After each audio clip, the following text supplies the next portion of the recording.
दोस्तों नमस्कार, जय श्री कृष्णा, जय श्री राधे। दोस्तों आज जानकारी देंगे अष्टम भाव के राहु के बारे में। 8th हाउस में राहु कैसे रिजल्ट देते हैं, आइए जानते हैं। कुंडली में अष्टम भाव कौन सा भाव होता है? जहां पर आपको बगल में दिख रहा है 8th हाउस लिखा है, वो आपका अष्टम भाव है, 8वां घर, 8वां स्थान। और यहां पर राहु बैठ जाएं तो निश्चित रूप से राहु का जो प्रभाव होता है आपके जीवन में वो बहुत ही अधिक मात्रा में पड़ता है। अष्टम भाव आपका फिक्स होता है, आपकी कुंडली किसी भी लग्न की हो सकती है, यहां पर कोई भी अंक लिखा हो सकता है, राहु के साथ में कोई और ग्रह भी हो सकता है। अब अंक कोई और लिखा हो, राशि कोई और हो और कोई ग्रह इस राहु के साथ में और भी आ जाए तो इससे प्रभाव बदल जाता है। लेकिन हम यहां पर बात कर रहे हैं अगर राहु अकेला बैठा है यहां पर तो उसका प्रभाव कैसा होगा और आपके जीवन में क्या असर डालेगा। सबसे पहले मैं आपको बता दूं, अष्टम भाव आपके जीवन में होने वाली अचानक से होने वाली घटनाओं को दिखाता है। अष्टम भाव विदेश यात्रा को, विदेश सेटलमेंट को दिखाता है। अष्टम भाव शेयर मार्केट को दिखाता है, या फिर मैं ये कहूं कि सडनली कुछ भी अगर होता है तो वो अष्टम भाव से प्रभावित होता है। आपके जीवन में जो भी चीजें अचानक से होती हैं, अचानक से होने वाले प्रॉफिट हैं, अचानक से होने वाले लॉस हैं, वो भी अष्टम भाव ही दिखाता है। अष्टम भाव आपकी जन्म कुंडली का वो भाव है जहां से आप ये देखते हैं कि आपके जीवन कब से शुरू होगा और आपके जीवन का अंत कब होगा। क्योंकि ये कंसीव करने की क्षमता को, या कंसीव कब आप करेंगे, आप फीमेल हैं तो और मेल भी हैं, तब वहां पे आप कंसीव कब कर पाएंगे, खास करके फीमेल के लिए कब करवा पाएंगे मेल के लिए, तो वो स्थिति भी दिखाता है। क्योंकि अष्टम भाव बच्चेदानी को दिखाता है फीमेल में, और मेल्स में वीर्य को दिखाता है अष्टम भाव। इसमें विशेष रूप से इन चीजों को देखा जाता है अष्टम भाव से, तभी जन्म और मृत्यु का भाव अष्टम भाव कहा गया है। और राहु यहां पर बैठेंगे तो इस चीज में बहुत बड़ा बदलाव, बहुत बड़ा हेर फेर करेंगे। अष्टम भाव बहुत सारी चीजों को और भी दिखाता है, लेकिन विशेष रूप से रिसर्च के फील्ड के काम को और गहरी बातों को, गहरे रहस्यों को, ज्योतिष को, तंत्र मंत्र को, विज्ञान को, पराविज्ञान को, इन सब चीजों को दिखाता है। ऑकल्ट साइंस जितने भी होते हैं उन सभी को ये अष्टम भाव ही दिखाता है। अष्टम भाव से, जैसे षष्ठम और अष्टम और द्वादश को, तीन भावों को बहुत बुरा कहा गया है ज्योतिष में, लेकिन अष्टम भाव में राहु अगर बुरे बैठ जाएं तो कितना बुरा कर सकते हैं ये जानेंगे आप, और अच्छे बैठ जाएं तो कितना अच्छा कर सकते हैं ये जानेंगे आप। सबसे पहले कुछ बातें मैं और क्लियर कर दूं। अष्टम में राहु बहुत ज्यादातर लोग इनको बुरा मानते हैं, लेकिन आज आपकी सोच बदल जाएगी। लेकिन इतना मैं कहूंगा, अगर किसी की कुंडली में अष्टम में राहु है तो जो बातें मैं आपको बोलने वाला हूं वो आप आंख बंद करके बोल सकते हैं किसी को, कि अकेला अगर राहु है तो वो चीज होगी ही होगी और 100% होगी। राहु जो कि अंधकार, नेगेटिविटी और माया का द्योतक है, कारक है, पूरी तरह से मायावी ग्रह है। इन्हें छाया ग्रह कहा जाता है और ये जीवन पर अधिक मात्रा में प्रभाव डालते हैं। ये कुतर्क को दिखाते हैं, ये बहुत ज्यादा गूढ़ रहस्यों को दिखाते हैं, क्योंकि अपने आप में बहुत सारा रहस्य लेकर के ही राहु चलते हैं। राहु छिपी हुई चीजों को दिखाते हैं और अष्टम भाव छिपी हुई भावनाओं का, छिपी हुई चीजों का ही भाव है, या छिपाई जाने वाली चीजों का भाव है।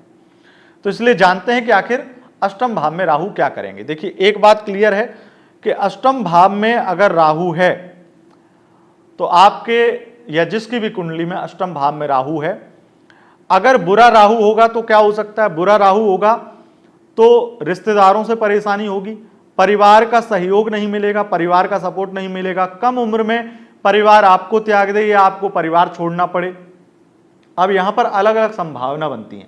कई बार क्या होता है, पढ़ाई की वजह से आपको परिवार छोड़ना पड़े और आप कम उम्र में ही हॉस्टल चले जाएं, ऐसा हो जाता है। दूसरा कि परिवार में कोई दुर्घटना हो गई और सारा परिवार आपको छोड़ गया है। तीसरी चीज संभावना यह होती है कि वो परिवार आपको त्याग दिया है, यानी कि पूरी तरह से आपको हर चीज से बेदखल कर दिया है। तो ऐसी स्थितियां होती हैं। अब मान लो आप परिवार के साथ रह भी रहे हैं, सब कुछ हो रहा है, लेकिन परिवार का आपको जो परिवार का सुख होता है वो नहीं मिल रहा है, तो ये अष्टम का राहु, इस तरह की स्थितियां परिवार की तरफ से देखने को मिलती हैं अगर बुरा राहु होगा। अगर अच्छा राहु होगा तो भी परिवार की तरफ से परेशानियां होंगी, लेकिन इतना बुरा नहीं होगा। बुरा कितना होगा? बुरा इतना होगा कि आप चाहेंगे कि आप इनसे निकल जाएं, आप इनको छोड़ दें, आप इनसे दूर चले जाएं, आपको मन नहीं करेगा रिश्ते निभाने की अगर अच्छा राहु होगा। लेकिन आपको करना सब पड़ेगा, आपको बर्तन मांजने पड़ेंगे, चाहे आप चाहें या ना चाहें। आपको उनके लिए, उनके पेट भरने के लिए सब कुछ करना पड़ेगा, उनका रेंट देना पड़ेगा, उनके लिए सब कुछ करना पड़ेगा, आप चाहें या ना चाहें। तो अष्टम का राहु अगर अच्छा होगा तब आप कर्मों के बंधन में बंध जाते हैं। यह बात निश्चित मान लीजिए कि आप कर्मों के बंधन में बंधे हुए हैं अगर आपका अच्छा राहु है, और आपको सब कुछ करना पड़ेगा। अच्छा राहु, मिथुन राशि का राहु बहुत अच्छा माना गया है, मकर राशि का भी राहु बहुत अच्छा माना गया है, और कुछ स्थितियां होती हैं राहु की जिसमें अच्छा होता है। लेकिन आपको अभी यहां पर समझ आ जाएगा कि आपका राहु अच्छा है या बुरा, क्योंकि राहु लग्न कुंडली में खराब हो और नवमांश में अच्छा हो तो अच्छा हो जाता है। तो यहां पर एक चीज बहुत क्लियर है कि कर्मों के बंधन में फंसे हुए हैं आप, अच्छा राहु हो या बुरा राहु। बुरा राहु होगा तो वो खुद ही आपको धक्के मार देंगे और आपको कर्मों के बंधन से आपको पूरी तरह से मुक्त कर देंगे। लेकिन अगर बुरा राहु होगा तो फंसे रहेंगे, उनके लिए करते रहेंगे, उनके लिए मरते रहेंगे और उनके लिए बहुत कुछ करेंगे, लेकिन उनकी तरफ से 1% भी आपको सपोर्ट, प्यार या कुछ भी आपकी खुशी के लिए करते हुए दिखाई नहीं देंगे वो लोग। एक चीज और होती है अष्टम के राहु में, ऐसा व्यक्ति पास्ट की चीजों को जल्दी छोड़ नहीं पाता है। ऐसे व्यक्ति का अगर ब्रेकअप हो जाए तो मूव ऑन नहीं कर पाता है, और अगर किसी ने कुछ कह दिया, सपोज कोई छोटी सी बात कह दी, तो इसे 4 दिन या 40 दिन या 4 साल भी दिल पर लगा के रखते हैं। अष्टम के राहु के अच्छे या बुरे रिजल्ट में एक चीज बहुत ज्यादा मात्रा में पाई गई है कि इनका ईगो बहुत ज्यादा होता है। तो अगर आपने इन्हें चोट पहुंचा दी, इनके ईगो को चोट पहुंचा दी, तो आप ये समझ लीजिए कि ये जिस दिन पावर में आए या जिस दिन इन्हें मौका मिला कि आपकी ऐसी तैसी कर सकते हैं, तो हां करेंगे, ये आपको माफ नहीं करेंगे। माफी इनकी डिक्शनरी में नहीं होती है। अष्टम के राहु के जीवन में ऐसा प्रभाव होता ही होता है। और तंत्र मंत्र, ज्योतिष विज्ञान, रिसर्च, मेडिकल साइंस, इन सब में रुचि तो होती ही होती है और इन क्षेत्रों में सफल भी होते हैं। लेकिन एक चीज जो बहुत ज्यादा विशेष मात्रा में देखी है मैंने कि अष्टम का राहु अगर बुरा हो तो व्यक्ति को अंधविश्वासी बना देता है, बहमी बना देता है। अष्टम में जिसकी कुंडली में राहु हो, ऐसा व्यक्ति आपको बहुत ज्यादा ऐसा कहता हुआ मिल जाएगा, मुझे लगता है मेरे ऊपर किसी ने कुछ कर दिया है, या मेरे साथ ऐसा हो गया है, या किसी ने कुछ किया है, कोई तांत्रिक क्रिया कर रहा है, या किसी ने मेरे ऊपर ऐसा किया, मतलब बहुत ज्यादा बहम होती हैं। अगर इनके बगल से कोई निकल जाए तो इन्हें दिक्कत हो जाती, कहीं इसने कुछ कर तो नहीं दिया। और अष्टम का राहु जिसकी कुंडली में हो, उसको एक बहुत बड़ी प्रॉब्लम यह होती है कि अगर उसके घर पर दहली पर कोई नींबू मिर्ची भी छोड़ जाए तो उसे दिल धड़कने लगता है और बेचैनी होने लगती है। जब तक कोई सही व्यक्ति उसे जानकारी ना दे कि ये कुछ नहीं है, ये कुछ, इससे कुछ नहीं होगा, तब जाकर के उसका मूड शांत होगा, वो भी थोड़ा बहुत। लेकिन अगर अच्छा राहु होगा तो चाहे नींबू मिर्ची जो दहली पर रख के जाएंगे, चौखट पर रख के जाएंगे, घर के आगे फेंक के जाएंगे, उन नींबू मिर्ची से वो जाकर के चटनी बना लेगा, शरबत बना लेगा, नींबू पानी बना लेगा, क्योंकि उसे फर्क नहीं पड़ता है, क्योंकि उसके ऊपर कोई तंत्र मंत्र असर ही नहीं कर सकता है। और वो इतना स्ट्रांग होता है मानसिक रूप से कि वो तंत्र मंत्र को इतना ज्यादा महत्व देगा ही नहीं, क्योंकि वो खुद तंत्र मंत्र करने वाला होगा, या तो खुद तंत्र का स्पेशलिस्ट होगा, तंत्र को जानने वाला होगा। हालांकि तंत्र की जब परिभाषा हम समझें तो ये जो कुछ तथाकथित तांत्रिक बैठे हैं, ज्योतिष का चोला तो ओढ़ते ही हैं ज्यादातर तांत्रिक, जो तांत्रिक बनते हैं, जो तांत्रिक का पहनावा ओढ़ लेते हैं और इस तरीके से चीजों को ठगते हैं, वो लोग अष्टम के राहु को लेकर के पैदा होते हैं और उन्हें इस चीज से फर्क नहीं पड़ता है कि वो किस तरीके से बेवकूफ बना रहे हैं लोगों को। और ऐसे लोग जिनके अष्टम में राहु हो, वो निश्चित रूप से बहुत बड़े ठग भी बनते हैं। लेकिन ये अच्छा राहु होना चाहिए। अगर बुरा होगा तो वो ठग तो बनेंगे, लेकिन हर रोज पकड़े जाएंगे और पुलिस की मार भी खाएंगे। अष्टम का राहु चोरी भी करवाता है अगर बुरा हो तो। अगर बहुत अच्छा है तो चोरी नहीं, डकैती करवाएगा और आपको पता भी नहीं चलेगा। यानी कि जिसके व्यक्ति की कुंडली में होगा वो व्यक्ति बहुत बड़ी मात्रा में टैक्स चोरी करेगा, या फिर अपने बिजनेस में अलग अलग तरीके से बहुत सारा धन कमाएगा, बहुत सारी चीजें ऐसी कर लेगा जिससे वो उन्नति प्राप्त करेगा, लेकिन सरकार को कुछ नहीं देगा या ना के बराबर देगा। तो इस तरह का राहु होता है। अब राहु के विशेष रूप से अष्टम में अच्छे होने के प्रभाव आपको बताता हूं। शेयर मार्केट में अच्छा राहु बहुत लाभ देता है और अचानक से बहुत गेन देता है। इंपोर्ट एक्सपोर्ट और केमिकल से संबंधित बिजनेस को और विदेश से संबंधित बिजनेस को बहुत ज्यादा लाभ देता है। अगर राहु अच्छा होगा तो जुआ में लाभ देगा। जुआ ऐसा व्यक्ति खुद खेलेगा तब भी लाभ पहुंचेगा। और अगर कोई सोशल मीडिया प्लेटफॉर्म बना दिया, कोई ऐसा ऐप बना दिया, जो बहुत सारे आपने देखे हैं जो ऐप वगैरह इंडस्ट्री में चल रहे हैं, बहुत ज्यादा प्रॉफिट में भी हैं।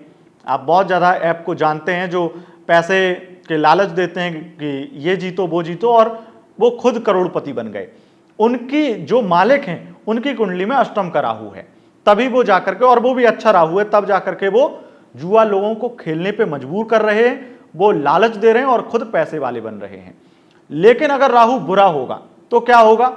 ये व्यक्ति ड्रग डीलिंग करेगा, ऐसा व्यक्ति नशे का कुछ इलीगल व्यापार करेगा। अगर बुरा राहु होगा तो ये व्यक्ति जुआ में बर्बाद हो जाएगा, शराब पी पी के मर जाएगा। अष्टम का बुरा राहु व्यक्ति को बहुत बड़ा नशेड़ी बना देता है, लेकिन अच्छा राहु होगा तब भी स्मोकिंग तो करेगा ही करेगा। अगर शनि की दृष्टि होगी तो 100% करेगा। और राहु की इसी स्थिति से जुड़ी एक चीज और मैं आपको बताता हूं। ऐसे में आप ये बड़ी मात्रा में देखेंगे कि ये राहु आपकी प्रेगनेंसी को बहुत ज्यादा डिस्टर्ब करते हैं। अष्टम में राहु अगर किसी की कुंडली में है और वो राहु खराब रिजल्ट दे रहा है, अगर मान लो कर्क राशि का राहु है, मान लो धनु राशि का राहु है, तो उसमें सबसे ज्यादा स्थितियां ये होंगी कि अगर आप महिला हैं तो आपको कंसीव नहीं करने देगा, या बहुत मुश्किल से आप किसी और ग्रह के अगर सपोर्ट मिल रहे हैं तो जाकर के कंसीव करेंगे। अब देखो, अष्टम भाव वीर्य का भाव है, तो जब एक पुरुष के यौनांग से वीर्य निकलेगा और वो वीर्य महिला की योनि में यानी कि गर्भ में प्रवेश करेगा, बच्चेदानी में प्रवेश करेगा और वो गर्भ बनाएगा, बच्चा नवजात शिशु बनाएगा, तो इस चीज में अष्टम भाव जन्म और मृत्यु का भाव क्यों कहा गया है, इस चीज को भी समझ लीजिए। क्योंकि आपका वो बच्चा बन गया तो समझ लीजिए यहां पर जन्म हो गया, लेकिन बच्चा बनने तक या बच्चा बनने से कुछ 1 महीने के अंदर या बच्चे बनने से पहले ही उस वीर्य को राहु नष्ट कर देगा। अगर राहु बुरा होगा तो वो जन्म होने से पहले मार देगा या जन्म होते ही मार देगा। ये इसलिए अष्टम भाव को जन्म और मृत्यु का दोनों का भाव कहा गया है। इसीलिए ये देख लीजिए कि अष्टम भाव प्रेगनेंसी कंसीव करने की क्षमता को दिखाता है, और पंचम भाव जाकर के पूरे 10 महीने पूरे होने के बाद में या 9 महीने पूरे होने के बाद में बच्चा उत्पन्न करवाता है। इसीलिए आप देखेंगे जो अधिकतर स्थितियां बनती हैं कि जिन महिलाओं की प्रेगनेंसी 10 महीने में होगी उनका बच्चा जो है वो मेल यानी कि वो बॉय हो सकता है, और अगर लड़का हो सकता है। अगर वो 9 महीने में हो तो वो फीमेल यानी कि बच्ची हो सकती है, लड़की हो सकती है। इसकी संभावनाएं बहुत अधिक होती हैं, लेकिन इसकी कैलकुलेशन वैदिक गणित के अनुसार होनी चाहिए। ये जो आप 31 का महीना 30 का महीना इसके अनुसार नहीं, तिथियों के अनुसार होनी चाहिए, तब जाकर के वो पूरे कैलकुलेशन बैठेगा। यानी कि पूरे जो अमावस्या और पूर्णिमा उस तरीके की बात मैं कर रहा हूं, अमावस्या तक पूरे 30 दिन होते हैं, उस तरीके से अगर तिथियों की कैलकुलेशन आप करेंगे तो ये निश्चित रूप से आप पता लगा लेंगे कि आखिर असलियत क्या है। अब यहां पर अष्टम में राहु बुरा हो तो बच्चादानी पर असर करता है अगर फीमेल की कुंडली में, और मेल की कुंडली में तो वीर्य खराब करता है। वीर्य में उनके स्पर्म काउंट कम होते हैं, बहुत सारी प्रॉब्लम आती है। और अष्टम भाव दुर्घटनाओं का भाव कहा गया है। तो अचानक से राहु दुर्घटना भी करवा देता है, क्योंकि केतु सप्तम होते हैं। लेकिन ये दुर्घटना के योग इतने ज्यादा प्रबल नहीं बनाते हैं, यहां पे मंगल इन्वॉल्व होता है तब जाकर के कुछ होता है, तो इतना डरने की जरूरत नहीं है। लेकिन अष्टम के राहु का अचानक से मूड खराब होता है, और अष्टम का राहु अच्छा हो या बुरा हो, जिसकी भी कुंडली में होगा उसे खुद नहीं पता है कि वो अचानक से क्या करेगा, और अचानक से कुछ ऐसा कर देगा जो उसको भी नहीं करना था या जो उसने कभी सोचा भी नहीं था। ऐसा व्यक्ति मृत्यु से बहुत ज्यादा या दुर्घटनाओं से भयभीत बहुत रहता है। मृत्यु का डर या दुर्घटनाओं का डर इसे बहुत रहता है, और खास करके इसे वाहन चलाते समय बहुत ज्यादा डर लगता है अगर राहु खराब हो तो। ये स्थितियां कुछ थीं जिसमें मैंने आपको बताया कि राहु किस प्रकार से अष्टम में प्रभाव देता है। कुछ बातें मैंने और नोट की हैं, तो वो मैं आपको बता देता हूं। मैं नहीं चाहता हूं कुछ भी चीज छूटे, क्योंकि दिमाग में जो चीजें हैं उनको बारी बारी से बताना, और फिर कुछ चीजें जो दिमाग में निकल जाती हैं, हर समय याद नहीं आती हैं, वो भी मैं नोट कर लेता हूं, क्योंकि बताना जरूरी होता है। क्योंकि जब एक जानकारी दे रहे हैं तो बहुत अच्छी तरीके से दें। तो अगर राहु खराब होगा अष्टम में, तो एक चीज और होगी, ऐसे व्यक्ति की सेक्स में रुचि बहुत कम होगी। किसी भी तरीके से अगर राहु को कोई और ग्रह सपोर्ट नहीं कर रहा है, कुंडली में और भी कोई ऐसा योग नहीं बना है जो इस दोष को नष्ट करे, तो ऐसे व्यक्ति की सेक्स में संभोग में रुचि कम होगी। फिजूल खर्चे बहुत ज्यादा करेगा, फिजूल खर्चे बहुत ज्यादा करता ही है ऐसा व्यक्ति। तो यह था दोस्तों अष्टम के राहु का वो फल जो होता ही होता है अगर अकेले बैठे हों। अगर आपको यह वीडियो पसंद आई, इस वीडियो को लाइक शेयर कमेंट जरूर करें। देखो, मुझे पता है कि और भी बहुत सारी चीजें हैं। अगर राहु की एक एक चीज केवल एक भाव को लेकर के मैं चलूं तो मैं कम से कम 12 घंटे की वीडियो बना सकता हूं, आराम से बना सकता हूं। क्योंकि अभी विदेश का भाव है, विदेश से धन लाभ कराता है, अच्छा राहु हो तो विदेश में सेटल करवा देता है, विदेश से संबंधित इनकम का सोर्स बना देता है, बहुत सारी चीजें हैं। ऐसे व्यक्ति का प्रोफेशन मेडिकल लाइन में बहुत अच्छा होता है, और भी बहुत सारी चीजें, बहुत कुछ है। लेकिन मैंने वो बताया जो होता ही होता है, जो निश्चित रूप से मैंने अभी तक अपने अनुभव में पाया ही पाया है। तो जब मैं और कुछ आपको बताऊंगा तो पहले पूरी तरीके से उस चीज को हजारों कुंडलियों में पुष्ट कर लूंगा, तब बताऊंगा। तो इसीलिए आगे आपको राहु से संबंधित और वीडियो मिलेंगी, इसलिए चैनल को सब्सक्राइब कर लेना। बहुत बहुत धन्यवाद दोस्तों, नमस्कार।